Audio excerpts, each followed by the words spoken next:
Tudo bom, Mira? Como você tá? Tô bem, Thalita. E você, tranquilinha? Na paz? Na Tudo medida do bem, possível? tudo na paz.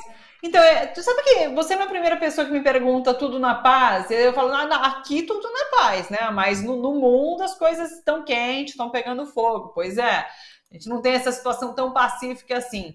Estava acompanhando agora, só deixa eu informar, inclusive, a quem nos acompanha, acabou de começar a reunião do G20, né? E o Mauro Vieira, o chanceler brasileiro, fez a abertura da reunião desses que são os 19 países mais ricos do mundo e mais a União Europeia. Ele disse assim, olha, separei algumas frases. O Brasil não aceita um mundo em que as diferenças são resolvidas pelo uso da força militar. O Brasil rejeita a busca de hegemonias antigas ou novas. Não é do nosso interesse viver em um mundo fraturado, afirmou então o ministro brasileiro das Relações Exteriores. Bom, Miro, eu tenho ouvido muita gente falar sobre essa suposta crise internacional, que parece mais uma crise interna do que qualquer outra coisa, né? Essa reação internacional, a fala de Lula que se esperava e que Israel esperava, não veio. Não veio, né? O que a gente vê, inclusive, é apoio vindo de alguns lugares, uma movimentação importante na geopolítica mundial contra Israel, e hoje a gente tem o Anthony Blinken aqui, o secretário de Estado dos Estados Unidos, conversando ali com Lula, inclusive ele acabou de fazer uma postagem também, vou trazer só a tradução do que disse Anthony Blinken também, falou, olha, encontrei com o presidente Lula antes da reunião dos ministros de negócios estrangeiros do G20, Brasil é um parceiro fundamental em muitas questões, incluindo combate à crise climática e a promoção dos direitos humanos e trabalhistas. À medida que nos aproximamos dos 200 anos de relações Estados Unidos-Brasil, nossos laços estão mais fortes do que nunca. Então, se esperava uma crise gigantesca. A extrema-direita, Israel, essa crise não veio. Como que você está lendo esse cenário, Miro? Então, Thalita, é isso. A gente sempre tem que descontar a histeria da mídia brasileira, né? A mídia Sim, brasileira, ela tem um complexo de vira-lata com relação aos Estados Unidos. Então, o que os Estados Unidos fazem? A mídia brasileira colonizada apoia, né? Alinhamento automático. E como Israel é um satélite dos Estados Unidos, a mídia brasileira é uma defensora, né, do Estado de Israel, e hoje um Estado de Israel sob controle dos sionistas. Sob controle dos sionistas. O sionismo é uma corrente política explicitamente racista, colonialista. O sionismo palestino não existe, né? Belicista, né? É essa corrente política. A mídia brasileira é muito alinhada com o sionismo. O sionismo, inclusive, o lobby sionista tem muita presença na mídia brasileira. A gente ouve de jornalistas da chamada grande imprensa, né, no passado chamada grande imprensa, né, é que o lobby pelas redações com muita assiduidade, né? Muitas vezes, né? Com diretores de redação, com donos desses meios de comunicação, tem muita relação esse lobby sionista. Parte desse lobby sionista, inclusive, é composto por agentes do serviço secreto, do serviço de inteligência de Israel, da Mossad. Né? Então, a mídia está fazendo uma barulheira infernal. Essa mídia colonizada, sionista, está fazendo uma barulheira infernal. Parece que o Lula está sendo execrado no mundo, quando é ao contrário. É como disse o Celso Amorim, persona não grata no mundo não é o Brasil, persona não grata no mundo é Israel. Richard Seller foi muito explícito nesse sentido. É Israel. Israel é que está isolado em todos os fóruns internacionais. Israel é que desrespeita as resoluções da ONU. Israel é que faz chacota nos vários organismos da ONU. Então Israel está totalmente isolado, está isolado na Ásia, está isolado na África, no continente africano, vide, né? O presidente Lula ter falado na Etiópia, na cúpula africana. Né? Está isolado, inclusive, em vários países da Europa. Né? E não está isolado só do ponto de vista das relações com governos, com autoridades. Está isolado no meio do povo. As manifestações no mundo inteiro são manifestações em apoio à paz, em apoio à trégua, pelo fim do genocídio, pela convivência pacífica entre palestinos e judeus, pela existência de 2 estados. Essas são as manifestações do mundo inteiro. No mundo inteiro se repudia a ação terrorista do Estado sionista de Israel. Ninguém está discutindo o povo judeu. O povo judeu é uma coisa. A outra coisa é o sionismo, essa corrente política que hoje dirige Israel, né? Que é uma corrente do ódio, da violência. Né? E então a mídia faz uma barulheira, parece que Israel está com a bola toda no mundo. Ao contrário, Israel está mais sujo do que pau de galinheiro no mundo inteiro. Está isolado no mundo inteiro. Mesmo a mídia bateu bumbo com essa visita do Blinken ao Brasil. Aí ele vai, eu vi agora a declaração dele para o G1. Terminada a reunião, 2 horas, ele sai da reunião e diz o seguinte: foi uma ótima reunião, sou muito grato ao presidente pelo seu tempo. Ótima reunião. Os Estados Unidos e o Brasil estão fazendo coisas importantes juntos. Estamos trabalhando juntos bilateralmente, regionalmente, mundialmente. Parceria muito importante para os Estados Unidos e somos gratos. Isso é o que disse o Blinken. Então eu fico imaginando o que o Merval Pereira... O Merval Pereira é um desses que está histérico. Né? Tá. Ele é imortal, né? Ele é da Academia Brasileira de Letras, ele é um imortal, ele está histérico, está colérico. Né? Eu fico imaginando o que o Merval vai analisar dessa fala, né, do chefe de Estado. O chefe de Estado, o Departamento de Estado dos Estados Unidos, corresponde a ministro de Relações... Faz o papel de ministro de Relações Exteriores também. Blinken já teve várias vezes em todas essas áreas de conflito. O que ele vai analisar dessa fala do Blinken? Que o Blinken virou comparsa do Lula? Será que é isso que será que é isso que o imortal do Merval vai falar? Né? Vai obrar?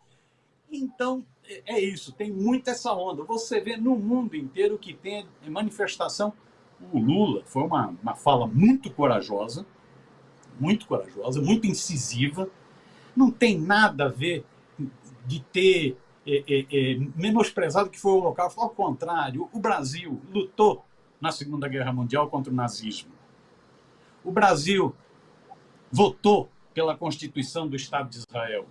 O Brasil mantém a política de defesa dos 2 estados. O Brasil, com exceção do período Bolsonaro, onde se tentou aguçar as contradições, mudando inclusive a embaixada, né, para Jerusalém, provocando, com exceção do período Bolsonaro, a diplomacia brasileira sempre procurou, sempre fez a defesa da coexistência dos 2 estados.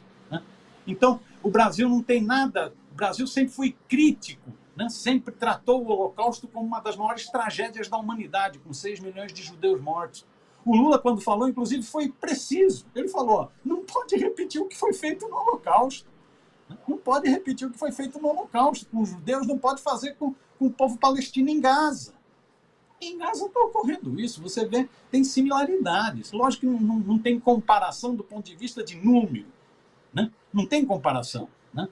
De desastre humanitário, não tem ainda comparação. Mas se você ver o que está ocorrendo agora em Rafah, é o que ocorreu em Varsóvia, quando os nazistas acantonaram os judeus no gueto de Varsóvia. O exército sionista de Israel está acantonando os palestinos. Rafah tem 160 mil habitantes, está agora com 1.500.000 habitantes, pessoas que foram deslocadas para lá, crianças, idosos que foram deslocados para lá, sem comida, sem água, sem remédio, sem hospitais, vivendo em refúgios. Então lá, a fala do Lula, inclusive, foi uma fala no sentido de brecar uma possível ação do Netanyahu, porque o Netanyahu estava dizendo que ia atacar Rafah. Seria um genocídio completo. Né? Então, é isso, Thalita. É muita barulheira. É impressionante como a mídia brasileira é impressionante. E agora está pior, porque agora nem tem uma estrutura para fazer reportagens mais sérias. Você vê a Globo, por exemplo, a Globo News. É uma repórter que está lá, não tem outros correspondentes, não se ouve outras opiniões. Né? O que a gente vê na internet, e aí a vantagem da internet, porque os vídeos são transmitidos e chocam, o que a gente vê de crianças mortas, Saiu agora um relatório de uma ONG, Save the Children, Salve as Crianças, que é um relatório impressionante que mostra quantas crianças perdem uma ou duas pernas, as duas pernas, em cada dia de batalha, em cada dia de genocídio na faixa de Gaza. É uma coisa, você lê o relatório, você fala, que é isso? Será que a mídia brasileira não tem compaixão por essas crianças e mulheres? Será que não tem? Ela tem que ficar batendo no Lula, não é batendo nos genocidas. Dá a impressão, às vezes, que essa mídia é cúmplice do genocídio. E eu estou sendo bonzinho com essa expressão. É um papel bem nojento, né?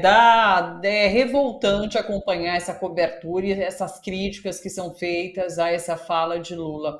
Eu queria trazer, você já apontou isso, o timing, né, dessa fala de Lula, que foi muito importante. Tem essa questão de evitar um ataque terrestre em Rafah, porque Israel já tinha declarado que faria e adiou, agora diz que vai para março, no começo do mês sagrado, inclusive dos muçulmanos, o Ramadã. Tem esse aspecto do timing. Tem uma questão de ter dito isso às vésperas do encontro do G20, quando os ministros todos estariam aqui no Brasil. Então, acho que tem esse fator que é muito importante e tem essa questão da política interna de ter tirado Jair Bolsonaro das manchetes. Eu acho que também tem essa questão, porque até então se falava nesse ato do dia 25. Depois dessa fala, passou-se a discutir o genocídio que está acontecendo na faixa de Gaza. Voltou a botar na pauta dos principais noticiários a esse genocídio, esse massacre, essa chacina contra palestinos. Então, acho que tem esse fator que é bastante importante. E junta-se a tudo isso também, Miro, e daí eu queria te ouvir, eu li uma análise que dá conta de que é o seguinte, a maneira como Israel, como o governo Netanyahu responde a Lula é uma investida política da extrema-direita mundial, inclusive, que funciona em rede e tenta atacar esse governo eleito democraticamente, tendo em vista, mais uma vez, que há esse ato importante para a extrema-direita que vai acontecer no dia 25. Não sei se vai acontecer, enfim, está marcado para acontecer. Mas que é isso, a extrema-direita mundial, nesse momento, se une forças. E esse ataque de Israel ao Brasil também trata disso. A gente tem o dia 25, a gente tem amanhã, o dia 22, que é muito importante também. A gente vai ter o depoimento de Bolsonaro na Polícia Federal. Agora, ao que tudo parece, certo, porque Alexandre de Moraes não permitiu que esse depoimento fosse adiado.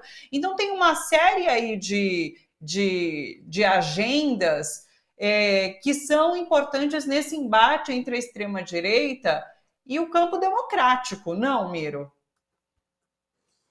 Então, as coisas se ligam, né? As coisas se ligam, Thalita. A impressão que eu tenho, a fala do Lula calcula os momentos e calcula os lugares também. A fala do Lula, na Etiópia, em todas as nações africanas, 50 e poucas nações africanas, né? E uma fala contundente, eu acho que ela expressa o que a África, e a África do Sul, inclusive, entrou com a denúncia em Haia, né? Expressa o que a África pensa sobre o que está ocorrendo, né? Verbaliza o que várias nações estão pensando a respeito desse genocídio em Gaza. Então, fala pelo mundo, fala pelo sul global, fala pela África, fala pelo mundo. Então, foi uma fala calculada, né? A contundência tem a ver com isso, tem a ver com o aumento das ameaças do Netanyahu. Netanyahu está percebendo que está sofrendo um isolamento muito grande, né?